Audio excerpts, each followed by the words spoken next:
Hey there, welcome to Rooted in Relationship. I'm Raelee Peirce, PCI certified parent coach. Let's just get right to it today, folks. I want to talk about boredom because I know this is driving you crazy, right? Oh my goodness, your child says, I'm bored. And immediately you feel this pressure. Like it's your job to fix it. Like you need to come up with an activity, suggest something, hand them a screen, or feel guilty that you're not providing enough. And if you don't fix it, whoa, the whining escalates, the nagging starts, maybe a meltdown. So you give in, you turn on the TV, you suggest 17 different things, you get out the craft supplies that you don't even have, energy for. Does this sound familiar? So here's what I need you to hear today. Your child's boredom is not your problem to fix.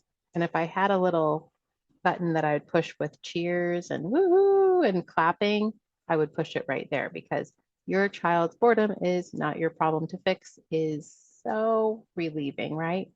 In fact, when you fix it, you're making it worse. Ooh. And I know that sounds harsh, but stay with me because understanding this really changes so much around this idea of, boredom.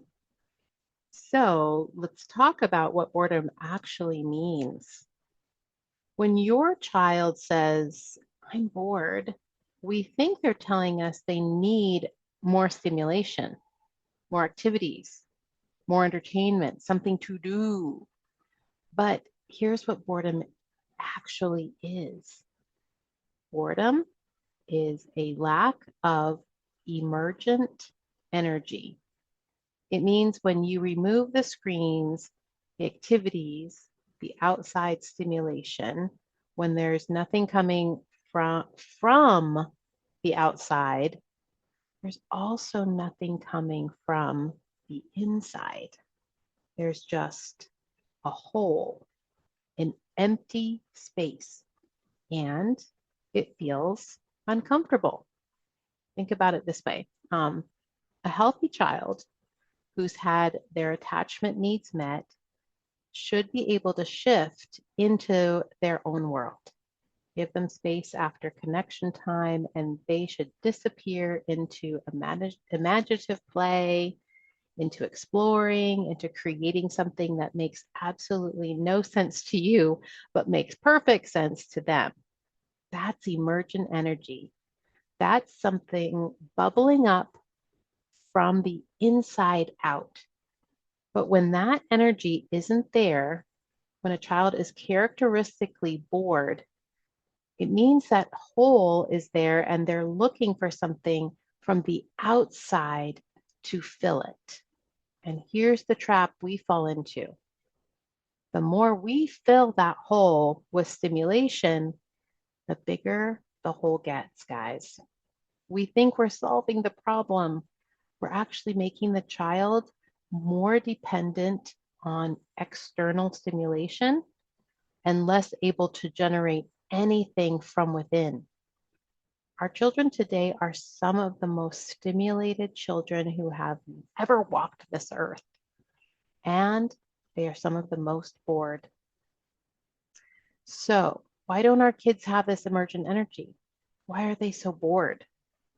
There are three main reasons, and I'm going to be really straight with you about them, okay?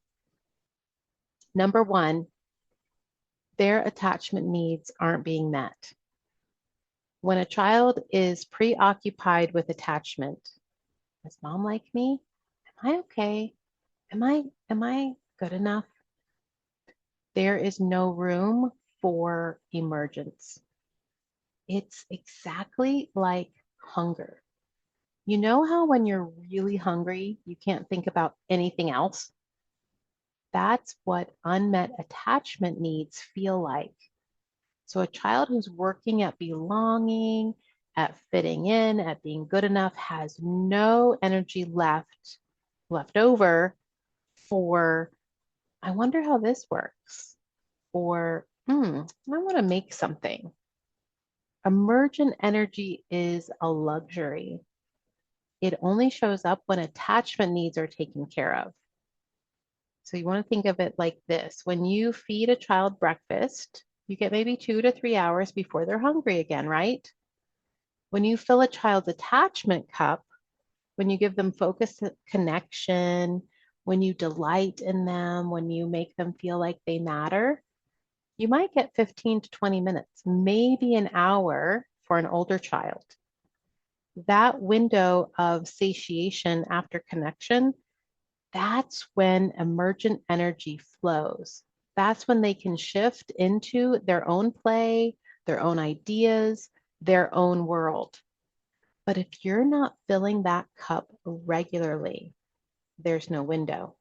There's just constant attachment hunger. And a hungry child cannot be curious and creative. Number 2, we're pushing independence. This one is so hard for parents to hear, but it's crucial. When your child says, I'm bored, and you say, well, you need to figure out what to do with yourself, or you can find something to do, or I'm not your entertainment, you think you're teaching them independence. You're not. You're actually creating more insecurity because independence cannot be pushed. It has to be desired from within. There's fascinating research on this.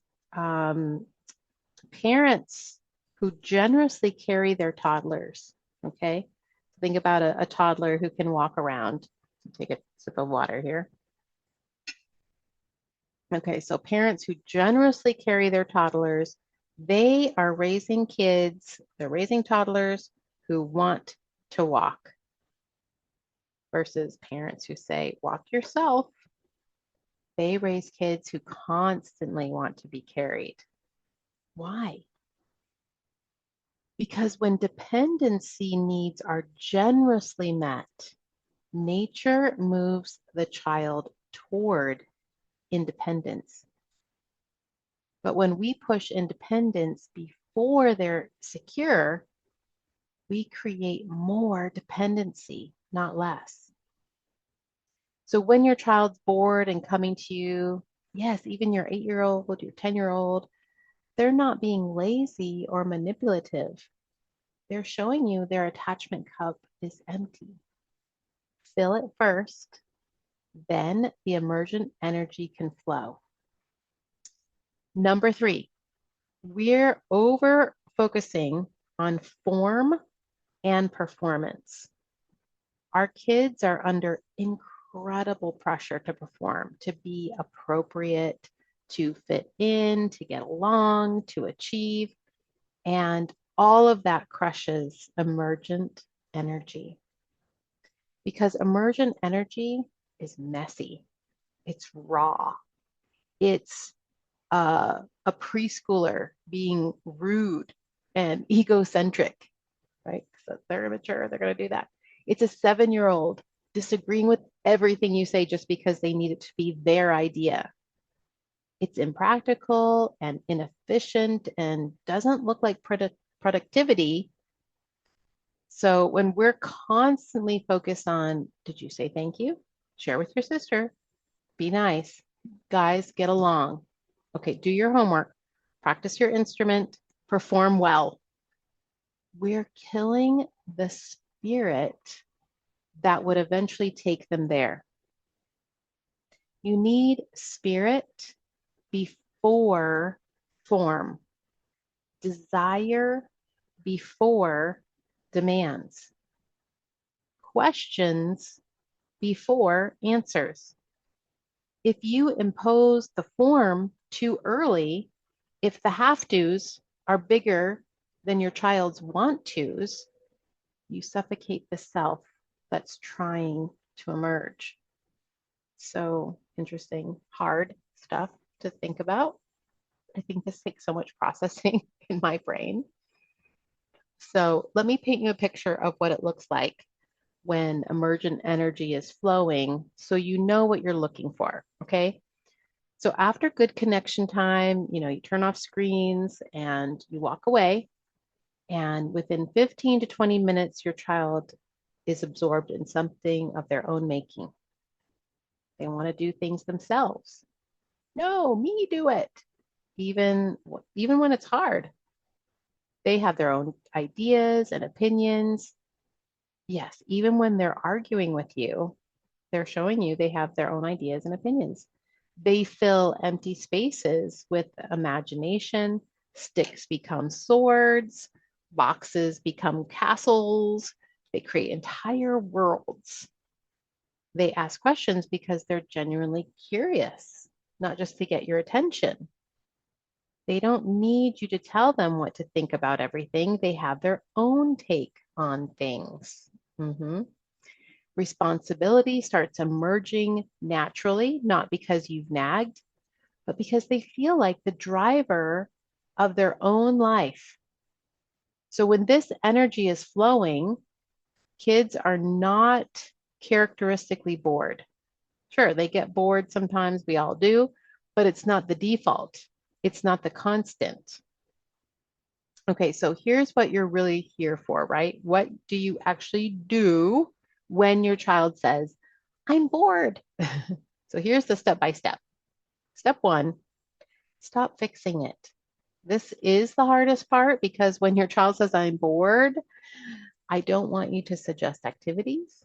I don't want you to get out toys or supplies or hand them a screen or feel guilty or try to entertain them. Just don't fix it. I know this feels mean. It's not.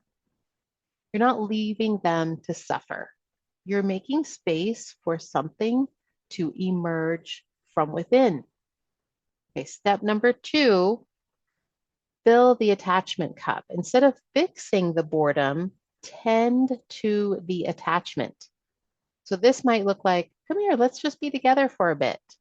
Like let's go read this story on the couch, or bring them into what you're doing, not to give them a job, but just for proximity. Hey, I'm filling these potatoes with, doing twice baked potatoes. That came to mind because I did that with one of my little people, and that's what I was doing. And so I invited him to do it. 6 years old, loved it, loved it. This was a while back. 10 to 15 minutes of focused, warm connection with no agenda. Okay. I know that is hard when we're in the middle of something or we're doing something, but really 10 to 15 minutes focused, warm connection, no agenda. Just sit there, do something with them, engage with them. Physical closeness, like sitting together or giving them a hug or having them on your lap while you finish something if they're little. So what you're doing with this step is you're filling the tank. You're meeting the dependency need generously. Okay. Step three, create space. So after that connection time, create actual space for emergence.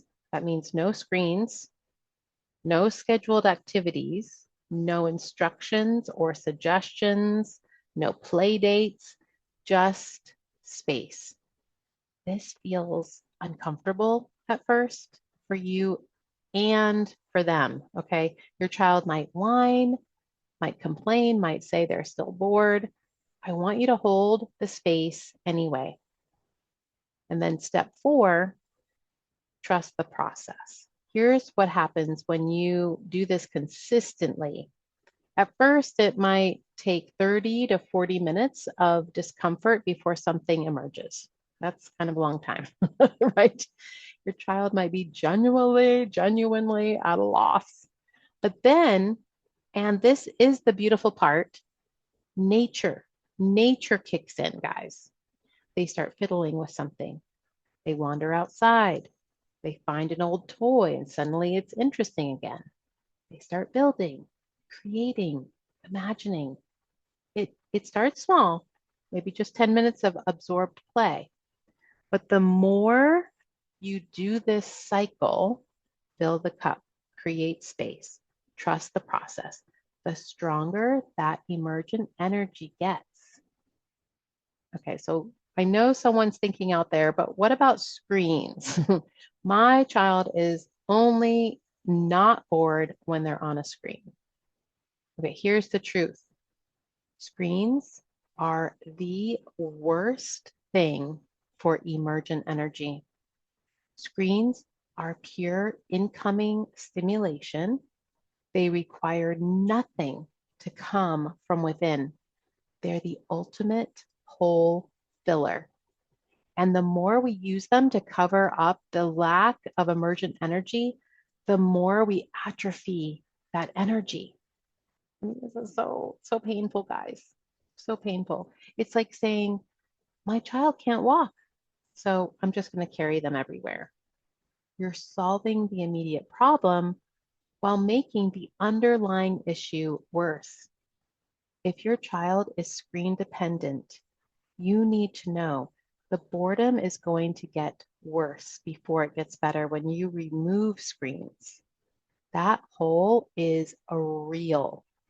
It's been there, and the screen was just covering it up. But you cannot fill that hole with more stimulation. You can only fill it by one, meeting that attachment need with you, two, creating space, and three, trusting that nature will move in. So let me give you some real scenarios, okay? So scenario one, it's your 5-year-old. I'm bored. And then you say, come snuggle with me while I finish these emails. 10 minutes of warm proximity, maybe some chatting. You could say, okay, I need to make dinner now. And you go to the kitchen and maybe your child follows whining, oh, I'm so bored. Ah. You can say, you can be here with me, but I can't play right now. So they might hang around, seemingly, they're at loose ends for about 15 to 20 minutes. Then suddenly they're under the table with some Tupperware, creating an elaborate restaurant game. That's emergence. Okay. Scenario two, your 8-year-old. There's nothing to do. I'm so bored. And then you say, I bet. Come help me fold laundry. Just keep me company. So you fold laundry. You're warm and chatty, not making them work too hard. And after about 10 to 15 minutes, okay, I'm going to finish up. I'll be here if you need me. Sorry, I need some water. And then the child wanders off and complains a few more times, flops around. You know how they do. You know how they do. But 30 minutes later, you find them absorbed in building something with Legos they haven't touched in months. That's emergence. Okay. Scenario three, let's think about a 10-year-old. I have nothing to do. Can I have screen time? And then you say, not right now, but I'm going to make some tea. Want to sit with me for a bit? And you have 10 minutes of warm connection, maybe asking about their day, maybe just being together.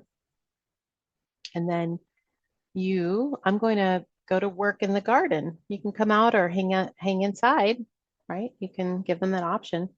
And let's say your child stays inside and they claim they're still bored, maybe gets annoyed with you, right? But you're not fixing it. You're not fixing it. 20, 40 minutes later, it may take longer for older kids, I have to say. But then they're reading or they're drawing or they've gotten interested in something on their own. So that's emergence. The pattern that you're looking for: boredom, connection with you, space, discomfort, emergence. You can't skip steps and you can't rush it. And here's the key: the discomfort phase is not a problem to solve. It's part of the process. When we jump in to fix the discomfort, friends, we rob our children of the chance to discover that they have something inside them. We teach them that the solution to an empty space is something from the outside.